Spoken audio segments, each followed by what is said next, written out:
During the nearly 700 years from the Sui to the end of the Song, a mature political system based on principles originally established during the Qin and Han dynasties gradually emerged in China.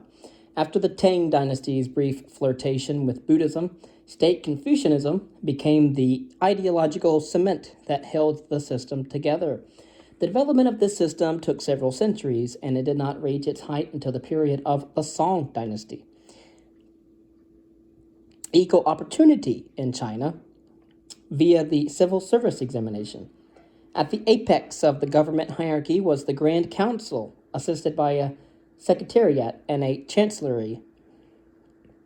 It included representatives from all three authorities, civil, military, and censorate.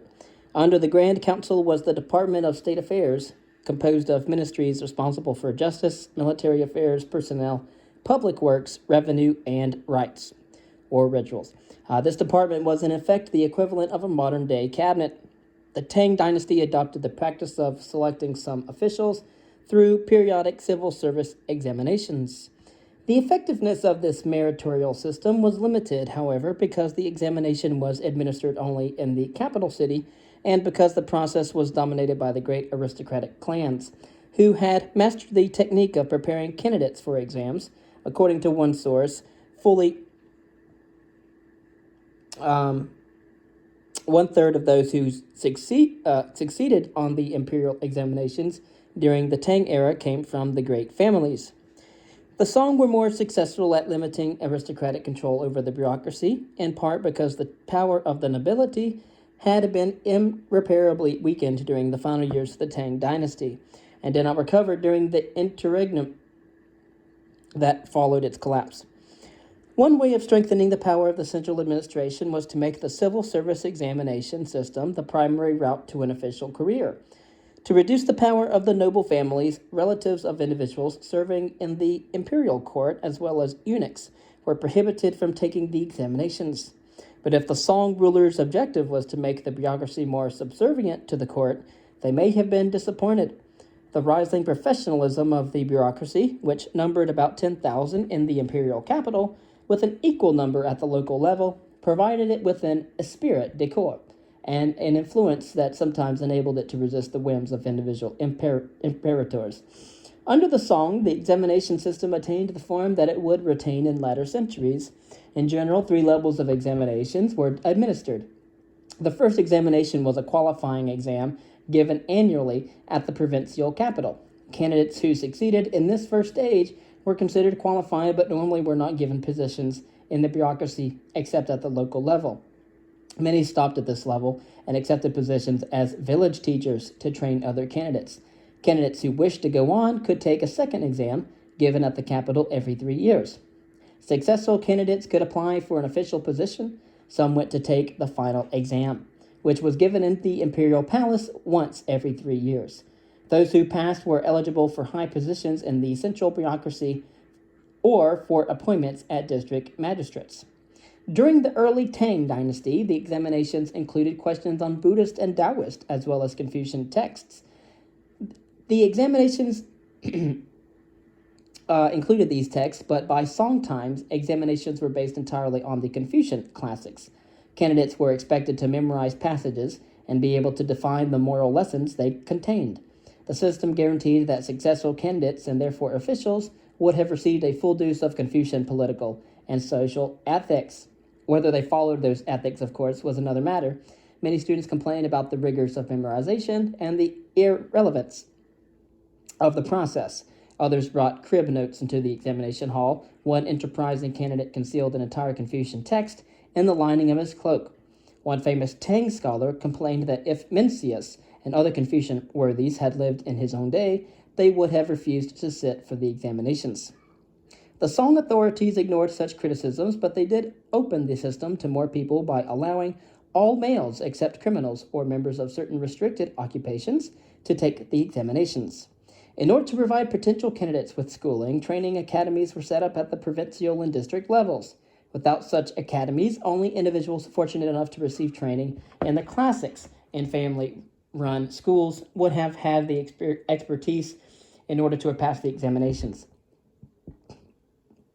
Such policies represented a considerable improvement over earlier times, when most candidates came from the ranks of the elite. According to one historian, more than half of the successful candidates during the mid-Song period came from families that had not previously had a successful candidate for at least 3 generations. In time, however, the majority of candidates came from the landed gentry, non-aristocratic landowners who controlled much of the wealth in the countryside. Because the gentry prized education and became the primary upholders of the Confucian tradition, they were often called the scholar gentry. Even with these changes, however, the system still did not truly provide equal opportunity to all. In the first place, only males were eligible. And then, again, the Song did not attempt to establish a system of universal elementary education. In practice, however, only those who had been given a basic education in the classics at home were able to enter the state-run academies and then compete for a position in the bureaucracy. Unless they were fortunate to have a wealthy relative willing to serve as a sponsor, the poor had little chance or little decision in this matter. Nor could the system guarantee an honest, efficient bureaucracy. Official arrogance, bureaucratic infighting, corruption, of course, and legalistic interpretations of government regulations were as prevalent in the medieval China as in bureaucracies the world over. And, of course, another problem was that officials were expected to use their positions in order to help their relatives. And as we observed earlier, even Confucius held that filial duty transcends loyalty to the community. What is nepotism in Western eyes was simply proper behavior in China. Chinese rulers attempted to circumvent this problem by assigning officials outside their home region, but this policy met with only limited success.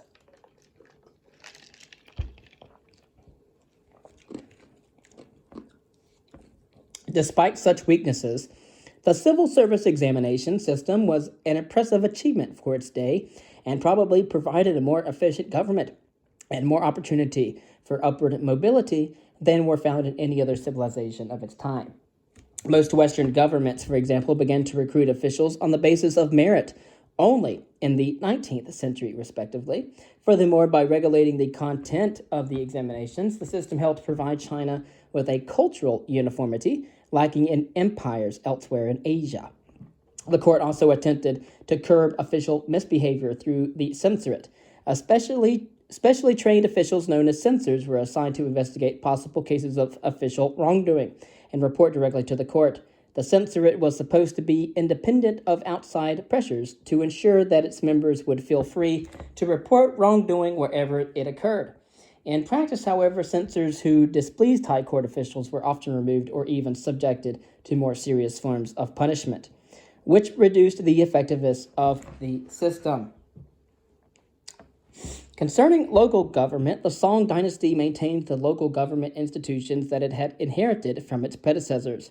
At the base of the government pyramid was the district or county, governed by a magistrate. The magistrate, assisted by his staff or 3 or 4 officials and several other menial employees, was responsible for maintaining law and order and collecting taxes within his jurisdiction. A district could exceed 100,000 people. Below the district was the basic unit of Chinese government, the village. Because villages were so numerous in China, the central government did not appoint an official at that level and allowed the villages to administer themselves. Village government was normally in the hands of a council of elders, most often assisted by a chief. The council, usually made up of the heads of influential families in the village, maintained the local irrigation and transportation network, adjudicated local disputes, organized and maintained a militia, and assisted in collecting taxes, usually paid in grain, and delivered them to the district magistrate. As a rule, most Chinese had little involvement with government matters. When they had to deal with government, they almost always turned to their village officials. Although the district magistrate was empowered to settle local civil disputes, most villagers preferred to resolve problems among themselves.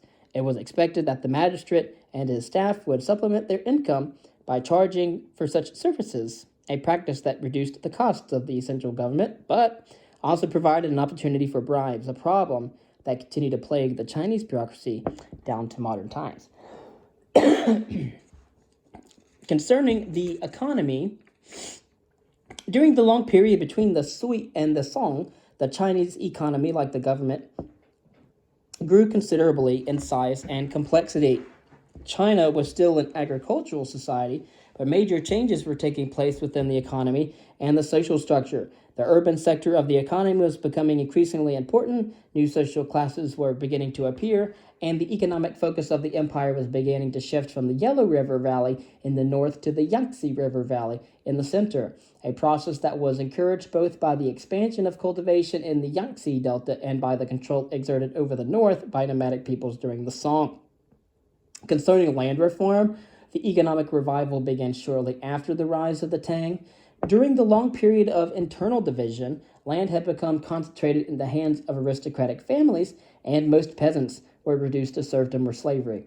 The early Tang tried to reduce the power of the land nobility and maximize tax revenues by adopting the ancient well-field system, in which land was allocated to farmers for life in return for an annual tax payment and 3 weeks of conscript labor. So it was an ancient system called well-field. At first, the new system was vigorously enforced and led to increased rural prosperity and government revenue. But eventually, the rich and the politically influential included some of the largest Buddhist monasteries, and they learned to manipulate the system for their own benefit and accumulated huge tracts of land. The growing population, bolstered by a rise in food production and the extended period of social stability, also put steady pressure on the system, and finally the government abandoned the effort to equalize land holdings and returned to the land to private hands while attempting to prevent inequalities through the tax system. The failure to resolve the land problem contributed to the fall of the Tang dynasty in the early 10th century, although the reversion of farmlands to private hands did result in more efficient production in some instances, as well as an expansion of the long-distance trade in food products. The Song tried to resolve the land problem by returning to the successful programs of the early Tang and reducing the power of the wealthy landed aristocrats. During the late 11th century, respectively, the reformist official Wang Angshi, from 1021 to 1086, attempted to limit the size of land holdings through progressive land taxes and provided cheap credit to poor farmers to help them avoid bankruptcy. His reforms met with some success, but other developments probably contributed more to the general agricultural prosperity under the Song. These included the opening of new lands in the Yangtze River Valley, improvements in irrigation techniques such as the chain pump, which was a circular chain of square pallets on a treadmill that enabled farmers to lift considerable amounts of water or mud to a higher level. And then there was the introduction of a new strain of quickly growing rice from Southeast Asia, which permitted farmers in warmer regions to plant and harvest 2 crops each year. It was during the Song dynasty that rice became the main food crop for the Chinese people. And then we have an increase in manufacturing in Chinese economy. Major changes also took place in the Chinese urban economy, which witnessed significant growth in manufacturing and trade. This process began under the Tang dynasty, but it was not entirely a product of deliberate state policy. In fact, early Tang rulers shared some of the traditional prejudice against commercial activities that had been prevalent under the Han and enacted a number of regulations that restricted trade and industry. As under the Han dynasty, the state maintained monopolies over key commodities such as salt. And despite the restrictive policies of the state, the manufacturing sector grew steadily larger and more complex, helped by several new technological developments. During the Tang, the Chinese mastered the art of manufacturing steel by mixing cast iron and wrought iron. The blast furnace was heated to a high temperature by burning coal, which had been used as a fuel in China from about the 4th century. The resulting product was used in the manufacture of swords, sickles, and even suits of armor. And by the 11th century, more than 35,000 tons of steel were being produced annually.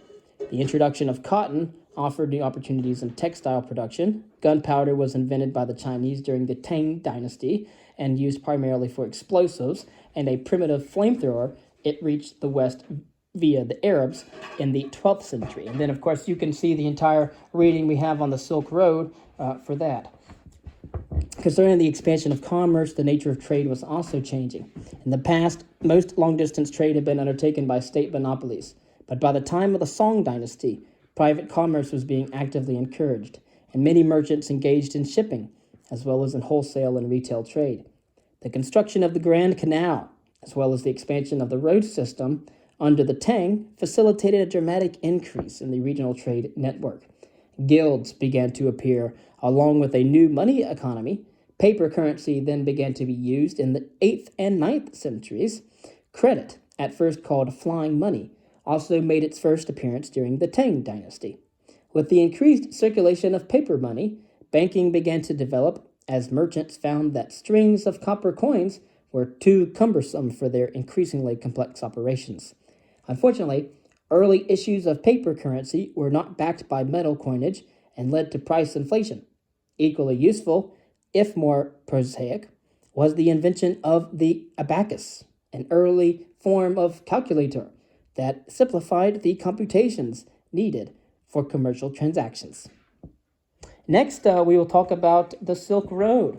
So we see how China eventually, in the 8th and 9th century, starts to use paper currency. It wasn't backed up by any metal coinage, and so it led to inflation. And then we see the early invention of the abacus, used for computations for commercial use. Next, we'll go over the Silk Road, and we'll talk about society in traditional China.